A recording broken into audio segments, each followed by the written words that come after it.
Président, chers collègues, vous l'avez compris, à la lecture de ce rapport, c'est une délibération capitale pour l'avenir de notre région. Il s'agit ni plus ni moins de voter une stratégie foncière, un plan d'action pour répondre aux besoins de foncier industriel, tant pour favoriser l'implantation et la relocalisation d'activités que le maintien et le développement d'entreprises de production en Auvergne-Rhône-Alpes. Il faut bien que nous en prenions la mesure. Les enjeux sont cruciaux. Comme nous avons tous pu le constater sur nos territoires respectifs, l'accès au foncier industriel est devenu un véritable casse-tête pour nos entreprises, en particulier nos PME, qui aspirent à s'établir, à se développer dans notre région. Les terrains disponibles et adaptés à l'industrie se font rares, les coûts fonciers sont souvent prohibitifs et les procédures d'acquisition complexes découragent bon nombre d'entrepreneurs. Sans compter la spécificité industrielle de notre région, nous sommes la première région industrielle de France, qui accentue encore un peu plus la tension sur le foncier disponible et l'envolée des prix, avec du x3 entre 2019 et 2022 sur certaines zones. Et pour ne rien arranger, la récente législation de la zéro artificialisation nette des sols va encore accentuer cette tension en raison de la rareté des surfaces disponibles. On marche sur la tête. Conséquence, les entreprises qui peinent à trouver des terrains adéquats sont contraintes de différer ou d'abandonner leurs projets d'investissement, de restreindre leur capacité de production ou pire encore d'aller voir ailleurs. Cela entraîne de facto une perte de compétitivité pour notre région, une moindre attractivité économique et par incidence une dépendance de plus en plus accrue vis-à-vis de l'étranger.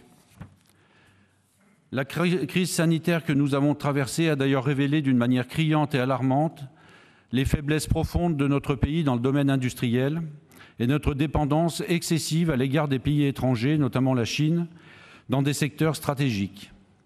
La santé, l'énergie, la défense, l'aéronautique, les nanotechnologies, ces domaines pourtant essentiels ont été délocalisés au fil des années, menaçant aujourd'hui notre souveraineté, notre indépendance et notre sécurité. Nous avons la chance d'habiter la première région industrielle de France avec ses 52 000 entreprises et ses 500 000 emplois industriels. Nous sommes un poumon économique, aussi bien sur le plan national qu'au niveau européen, mais soyons lucides, cette position de leader n'est pas garantie à vie. Nous devons pouvoir offrir les meilleures conditions d'accueil et du foncier en quantité et en qualité pour rester attractifs, compétitifs et reconquérir notre souveraineté industrielle régionale. Cela passe par 3 grandes orientations stratégiques qui sont déclinées dans le plan foncier industriel qui nous est soumis au vote aujourd'hui. La première, disposer de terrains aménagés immédiatement disponibles. Bonne nouvelle, nous avons un potentiel d'environ 1700 hectares à l'échelle de la région, soit l'équivalent de la superficie de Grenoble, sans compter les réserves privées et les friches. La deuxième grande orientation stratégique est de constituer un stock de foncier mobilisable et permettre la montée en gamme des zones et parcs d'activités d'intérêt régional. Il s'agit d'anticiper et de préparer l'avenir. La troisième grande orientation est de garantir du foncier industriel à nos entreprises afin de pouvoir répondre aux nouveaux besoins productifs qui verront le jour dans les prochaines années. Là encore, il s'agit d'anticiper. Au-delà des mots et des intentions, nous nous donnons les moyens de nos ambitions en mobilisant une enveloppe sans précédent, 100 millions d'euros sur 5 ans. Cette enveloppe, nous allons réellement faciliter l'accès au foncier industriel et ainsi accélérer la réindustrialisation de notre région. Notre ambition est claire, nous voulons être la région qui défend l'industrie, qui favorise le fabriqué en France et qui affirme avec fierté le patriotisme économique. L'industrie n'est pas un gros mot, ni une relique du passé. Elle est la première source de richesse et de création d'emplois.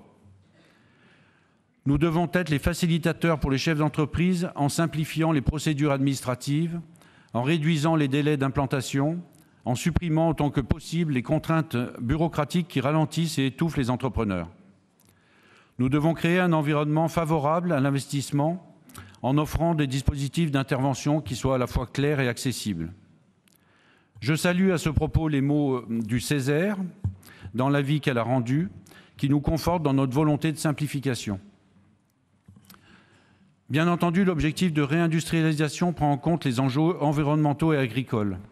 Il est notamment prévu de constituer de manière anticipée une réserve de terrain à visée de renaturation et de compensation écologique, tenant compte des espèces, des habitats naturels, de la biodiversité.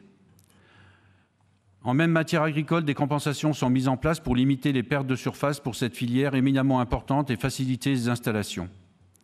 Au-delà des clivages partisans, nous pouvons tous reconnaître, je le pense sincèrement, à travers ce rapport, le formidable travail réalisé par le président Laurent Wauquiez et notre première vice-présidente Stéphanie Pernaut-Baudon sur ce sujet majeur.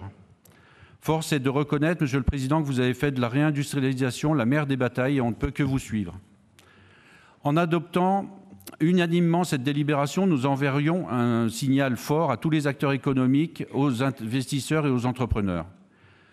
Nous enverrons un message clair, vous êtes les bienvenus en Auvergne-Rhône-Alpes, dans la première région industrielle de France, un territoire prêt à vous soutenir, à vous accompagner dans vos projets. Vous l'avez compris, le groupe Les Républicains, divers droites, société civile et apparentés votera pour ce plan d'action pour accélérer la réindustrialisation de notre région et pour reconquérir notre souveraineté industrielle. Je vous remercie.